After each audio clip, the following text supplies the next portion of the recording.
नमस्कार दोस्तों, मैं निधि सिंह द फैक्ट टाइम में आपका स्वागत करती हूँ। जानेंगे आखिर क्या है डेरा सच्चा सौदा का साथ ही सबसे बड़ी खबर ये है आज की कि मेगा आई कैंप लगाया गया है गुरुजी के द्वारा। यहाँ पर गुरुजी की प्रेरणा पे चलते हुए मेगा आई कैंप लगाया गया है। गुरुजी के जो फॉलोवर्स हैं उनके द्वारा डॉक्टर्स की टीम आई है, पेशेंट लगातार आ रहे हैं और डेरा वॉलंटियर्स लगातार सेवा में खड़े हुए हैं। इसी बीच हम जानते हैं कि माहौल कैसा है डेरा सच्चा सौदा के अंदर अभी का, और क्या दिखाया गया है मीडिया में, और क्या था लड़कियों के लिए माहौल डेरा सच्चा सौदा के अंदर। नमस्कार मैम। नमस्ते। क्या नाम है मैम? मेरा नाम शीतल इंस। मैम डेरा सच्चा सौदा से कब से जुड़े हो? Near 20 years. क्या क्वालिफिकेशन है? Post graduation, MA। मैम आप पोस्ट ग्रेजुएट हो, उसके बावजूद डेरा जैसी जगह आते हो, क्या कारण है इतने पढ़े लिखे होने के बावजूद भी? हम बचपन से यहीं आते हैं, तो जब मैंने देखा मेरा थोड़ा सा स्टडी में कम था इंटरेस्ट। जब गुरुजी ने कहा कि आज स्टडी का माहौल बहुत ज़्यादा है, भी आपने पढ़ना ही पढ़ना है, तो जब उन्होंने स्पेशली भी मुझे कहा कि बेटा आपने पढ़ाई अपनी कंटिन्यू रखनी है, तो उसके बाद ये होगा कि एक इतना संत जिसे हम मानते हैं जो गुरु, वो हमें कह रहे हैं कि स्टडी करने के लिए, वो उन्होंने कभी ये नहीं कहा कि आप ऐसे सब कुछ छोड़ के ध्यान में बैठ जाओ, ऐसे ये सब चीज़ें नहीं है।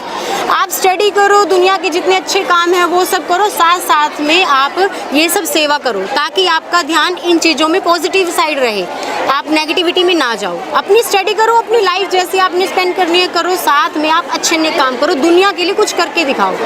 अब हम यहाँ आते हैं सेवा पे। एक बात स्पेशली मैं आपसे भी कहना चाहूँगी कि कई बार हम जैसे सेवा पे आते थे स्टार्टिंग में, तब भी लोग कहते थे कि वहाँ जाके सेवा करते हो, घर में करो। अब मैं अपनी बात बताती हूँ, हमारे रिलेशन में जैसे जो भी अगर कोई है, बहुत सी लड़कियाँ हर किसी की होती हैं, कोई मासी के, मामा के, जैसे सबकी होती हैं, बट जितना भी देखा गया है सबको ही होता है कि शीतल, हाँ अगर किसी की तबीयत खराब हो जाती है, सबको ही रहता है कि वो डेरे सच्चे सौदे वाली है, 1000 काम छोड़ के भी आ जाएगी, क्योंकि उसके गुरुजी ने उसके ये मोटिवेशन है, उसको ये प्रेरणा दी गई है कि बेटा आपके बाकी के काम दूसरी तरफ है, अगर किसी की जान की वो है, कोई बीमार है, लाचार है, उसकी सेवा आपने पहले करनी है। तो सभी मुझे बहुत खुल के बुलाते हैं कि अगर किसी की कोई भी दिक्कत है, कोई भी किसी को प्रॉब्लम आ जाती है। आज भी मैं एक पेशेंट को अपने साथ लेके आई हूँ, हालांकि उनके घर वालों ने उनको साथ छोड़ दिया था, कहते कल की मरती आज मर जाए, हमें कोई परवाह नहीं है, हमारा पीछा छूटे, इसने हमारी जिंदगी नरक कर पेशेंट को लेके आए हो, क्या मोटिव, किस मोटिव से लेके आए हो? ये है कि यहाँ पर अगर वो आती है, हम उसको दुनिया से मिलवाते हैं, थोड़ा सा उसका माहौल चेंज होता है। मैम आज ये जो आई कैंप लगाया, आई कैंप के जरिए भी, वैसे भी हमने आई कैंप में तो हमने आना ही था सेवा के लिए, बाकी हम उसको अपने साथ भी लेके आए हैं, ताकि ये कि वो थोड़ा सा उसका माहौल चेंज हो, उसको अच्छा थोड़ा इन्वायरमेंट जब चेंज होता है इंसान का, और उसमें पहले से बहुत ज़्यादा फ़र्क है उस पेशेंट के अंदर, बहुत ज़्यादा उसके अंदर जीने की चाह जाग गई है कि हाँ मैं भी कुछ ज़िंदगी में अब जी सकती हूँ। मैम आज आई कैंप लगाया गया है गुरुजी के द्वारा, मतलब गुरुजी के यहाँ पर गुरुजी की प्रेरणा से, तो किस तरीके की जो यहाँ पर प्रक्रिया है, सेवाएं चल रही हैं, और किस लेवल का लगाया गया है ये आई कैंप? ये आई कैंप बहुत बड़े लेवल का है, और ये हर साल लगता है दिसंबर में, और बहुत जैसे लोग मरने के बाद अपनी आईज डोनेट करते हैं, तो वो सब यहाँ पे एक आई मतलब कि हॉस्पिटल है, उसमें सब वहाँ पे उनको सेफ रखा जाता है, और इस ऑपरेशन के टाइम में उन सबको जिनकी आईज नहीं है, पीछे से रोशनी नहीं है, जन्म से नहीं है, तो हर लेवल का, ये नहीं कि आपका आई चेकअप हो रहा है जी, चश्मे दिए जा रहे हैं, बस इतना ही। बहुत बड़े बड़े सुपर स्पेशलिस्ट डॉक्टर्स की टीम है यहाँ पे, जो स्पेशली इन चीज़ों को ही ऑपरेट करती है कि किसी को कैसे भी करके आई, उनको जो रोशनी उनकी वापस मिल जाए उनको, ये जिनको मैम अगर सपोज किसी की आंखें ही नहीं है, मतलब जो जन्म से ही अंधा है, तो उसको आंखों का ट्रांसप्लांट मतलब किया जा रहा है क्या? बिल्कुल किया जा रहा है। मैंने आपको अभी बताया कि यहाँ सुपर स्पेशलिस्ट डॉक्टरों की टीम है, और बहुत बड़े और बहुत अच्छे एक्सपीरियंस डॉक्टर हैं जो हर तरह का ऑपरेशन करते हैं। बिल्कुल निःशुल्क है, कोई किसी तरह का चार्ज नहीं है, और किसी तरह का हम ये दिखावा भी नहीं करते हैं कि हमने ये किया। लोग थोड़ा करते हैं, दिखाते ज़्यादा है, और ये सब हुआ है मीडिया की वजह से। मीडिया में क्या है, किसी ने थोड़ा सा कहीं कुछ हल्का सा, वैसे तो कोई इतना करता नहीं है, उसको बढ़ा चढ़ा के दिखाएंगे, और हमने इतने ज़्यादा वेलफेयर वर्क्स किए हैं, हमारी उन चीज़ों को मीडिया कभी नहीं दिखाता है।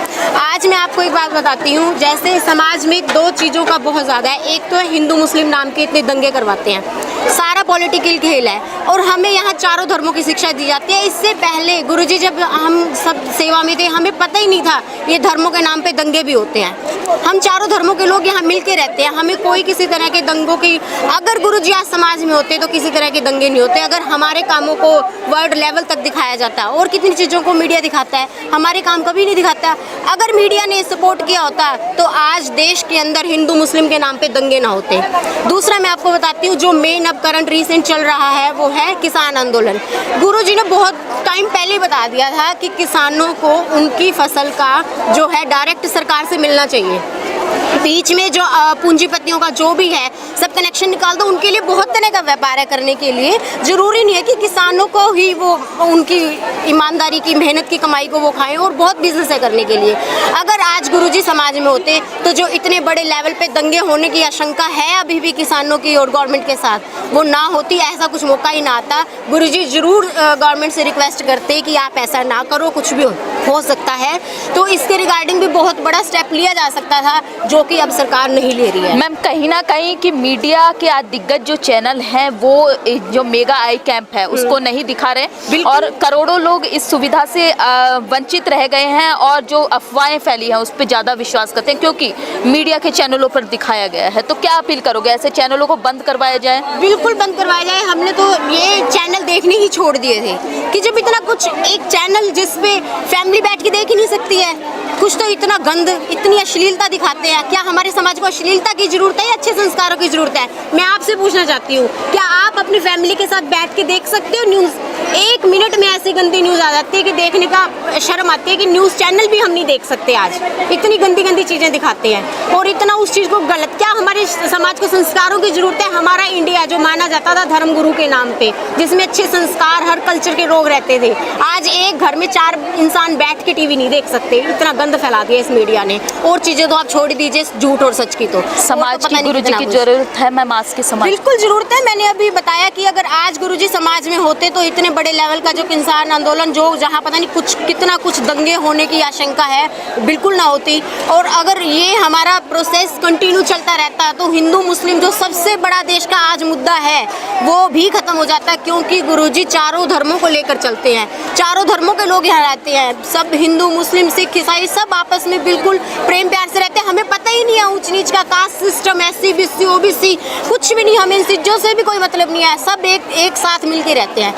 हालांकि आप समाज के अंदर जाओगे तो जनरल कास्ट वाले SC कास्ट को ऐसे देखते हैं, नहीं जी बिल्कुल भी नहीं। और हमें कुछ फ़र्क ही नहीं पता चलता भी आपस में क्या चीज़ है क्या नहीं। सरकार से क्या अपील करोगे? सरकार से तो अपील ये है कि आप इस केस को थोड़ी अच्छे से गहराई से देखो, और आप लोगों का ही देश का बहुत नुकसान हो चुका है इन सब चीज़ों की वजह से, और आगे भी होने की बहुत बड़ी आशंका है। जिस हिसाब से किसान आंदोलन चल रहा है और फिर से कोई हो जाएगा, फिर से कोई हो जाएगा, तो कृपया करके गुरुजी को बाहर आप करो, और ताकि समाज में वो आए तो अच्छे कामों के लिए साथ संगत को हमें इतना मोटिवेट करते, पूरे समाज को कितना करते वो। अगर हमारा ये प्रोसेस चलता रहता, सत्संगें चलती रहती, साथ साथ सारे काम चलते रहते, हम कितने काम करते हैं। आज आई कैंप है, उसके साथ साथ ब्लड डोनेशन भी किया है मैंने। उसका मेरे पास एक, हमें ब्लड डोनेट करते हैं सर्टिफिकेट दिया जाता था, एक मेडल दिया जाता है, वो भी आज मैंने किया तो वो मुझे मेडल भी मिला है साथ साथ में। और इतने अच्छे ट्री प्लांटेशन करते हैं। प्रोस्टिट्यूट वाला जो सारा सिस्टम था गुरुजी ने सारा खत्म कर दिया था, और वही गंदे इल्जाम उनके ऊपर लगा रहे हैं। आज समाज में मुझे कोई ये बता दे कि कोई एक लड़का, डेरे सच्चे कोई भी ऐसे, जैसे गुरुजी ने कहा है कि प्रोस्टिट्यूट को वहाँ से निकाल के अपनी बेटी बनाते हैं पिताजी, और फिर उन बेटियों की शादियाँ अच्छे घरों में करवाते हैं। कोई आज आप अपने बच्चों की करवा दोगे शादियाँ? क्या आपके कहने से पहली बात है कोई वैश्यावृत्ति छोड़ के आएगी ही नहीं, और आप भी गई तो कोई उससे शादी भी नहीं करेगा। समाज में इतने काम किए हैं, उनको तो मीडिया ने कभी नहीं दिखाया।